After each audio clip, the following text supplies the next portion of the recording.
Hey YouTube, I'm a little bummed today. I spent a couple hours last night attempting to do some lost data recovery and I wasn't successful. Over the past 5 or 6 days I've been compiling some notes and an actual script for my upcoming video response to Ozzy's challenge regarding the primacy of existence. And I went to do some work on it last night and it was all gone.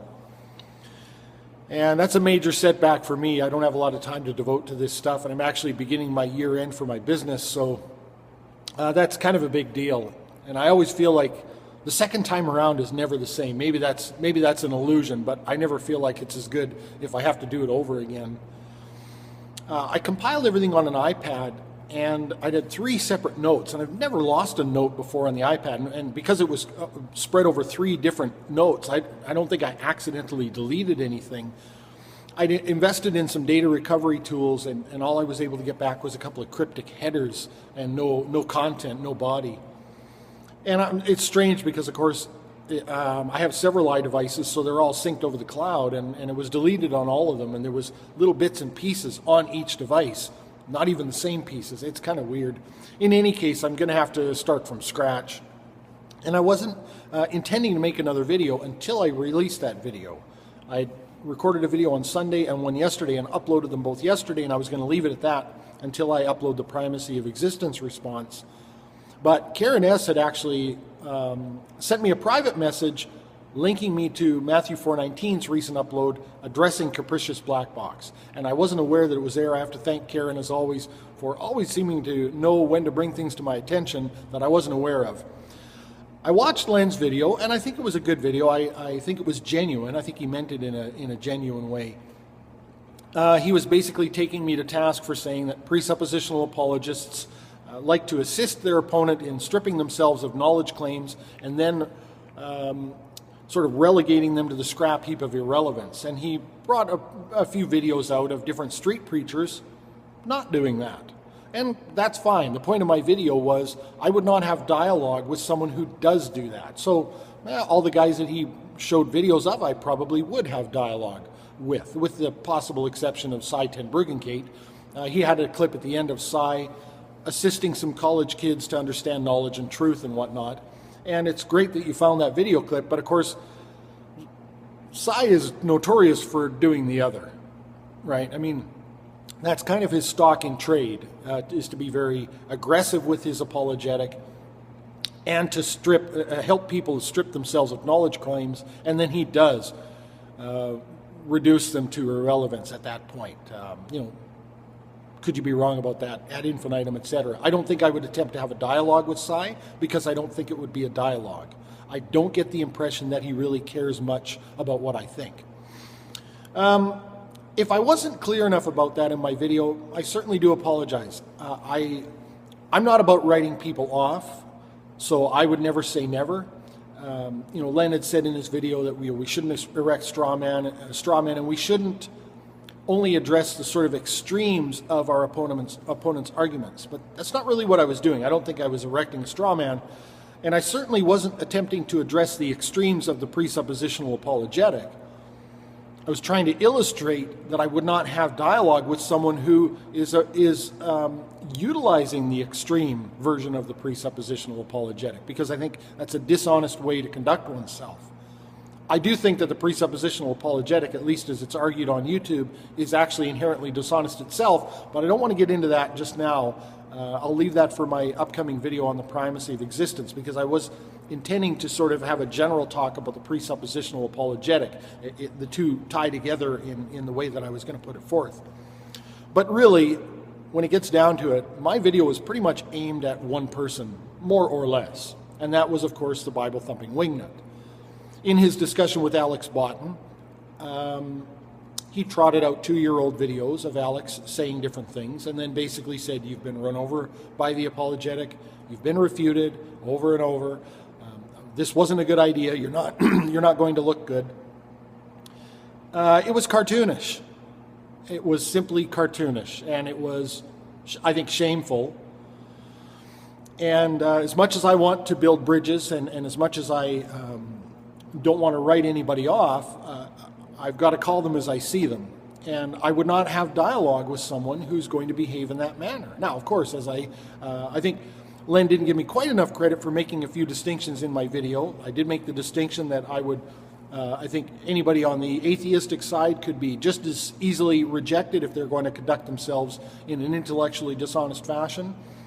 And I also said that if someone were to make a public video saying, listen, I understand, I realize the errors of my ways, I understand that's not a good way to conduct myself if I'm wanting to have dialogue, and I'm not going to do that anymore. I'm making this public pronouncement here that I would probably give them another chance, but not until, and I would stand by that.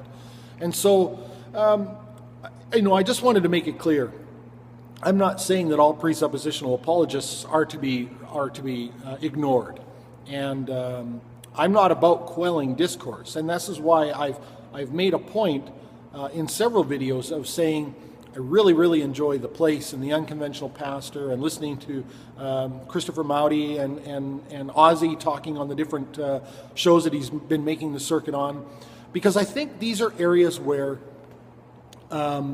people are able to engage in a non-threatening way, and that's the issue that I do have with the presuppositional apologetic as I've seen it pursued by specific people, is it's a very aggressive apologetic. It's designed to put the opponent on the defensive, and I think people have a tendency in that instance to almost react in a primal way. It's almost there's a whole study actually I've been looking into recently about people having certain chronic symptoms, and what they've determined is their body is engaging in fight or flight mechanism responses, and they're responses to things that you wouldn't think would trigger that kind of a response, and all kinds of really strange symptoms. And I think that's kind of what's happening with the presuppositional apologetic. I think people are backed into a corner. It's almost like they're in a leg hold trap, and they'll chew off their own leg despite themselves, right? They'll come up with these erroneous answers to the questions, and it's almost like there's a desperation there, and I don't know where it comes from, if it's just very uncomfortable, or if they just, they don't like the fact that they're being made to look bad, or that they don't have an answer, they're not, able to think clearly because they're so much on the defensive. And that's the reason that I don't like the apologetic. Leonard said something about I'm angry about it or something. I don't think that's the case. It's just that I don't think that it's a safe space for dialogue. I don't think that, I think it's too threatening. And I think it's designed to be that way because, quite frankly, the presuppositional apologist, at least as I've seen on YouTube, is holding his opponent to a higher standard than he is himself as it relates to sort of proving the validity of their argument, their basis for it. And I think it's important to then have the diversion in the form of keeping their opponent on the defensive. That's a great diversion tactic. And the reason I like all these other shows, again, is because they're non-threatening arenas for people to express themselves. And even sometimes when it gets heated, the parties involved are both empowered. Nobody's sort of on the defensive, at least not to that degree. They're empowered, and they may get impassioned, but it's an empowered passion. And I should say as well, I know that I have shown some righteous indignation and a lot of passion in certain videos. It should be noted, I don't really take myself all that seriously 99.9% of the time. And I know I've said this before, but what you're witnessing when I get that passionate is sort of the 0.001% of a day in the life of Mike sort of thing. And I will say also, Len, I don't appreciate the doc dropping. He said my name, I don't know how many times in that video. Anyway, I'm just kidding, of course. So anyway, I just wanted to make that clarification that I do have issues with the presuppositional apologetic as I've seen it expressed by certain people on YouTube, and I think it's important to note that when I said people being relegated to the scrap heap, I was again referring to specific people, not necessarily to the apologetic itself. And I still maintain that I don't think it's a safe space for me to have dialogue with people who are going to behave in that manner. And I think If they want to have dialogue with myself or certain other people who would hold them to that same standard, they're going to have to look in the mirror and assess that and decide what's important to them, because they don't have to want to have dialogue with us either. I mean, that's fine too. And I'm not going to tell anybody else what they should or shouldn't do, who they should or shouldn't talk to. As Ozzy well put recently, I'm not going to hold it against anyone as if they are somehow betraying the cause if they want to have a discussion with Bible-thumping wingnut. I just wouldn't advise it, not at this point. And so hopefully that clarifies everything. I would like to build bridges, but those bridges have to be sort of mutually beneficial, and they have to be, everyone's got to kind of make an effort. I think we've all got to be conciliatory if we expect to get anywhere in the discussion. And I think the discussion is an important one, but maybe for different reasons than an apologist might think. Because I think they are still sort of bent on being some sort of a causal link in the chain of conversion. And I understand the reasons why. And I, much the way Penn Jillette had put, at one point, I think that's an admirable thing to want to do.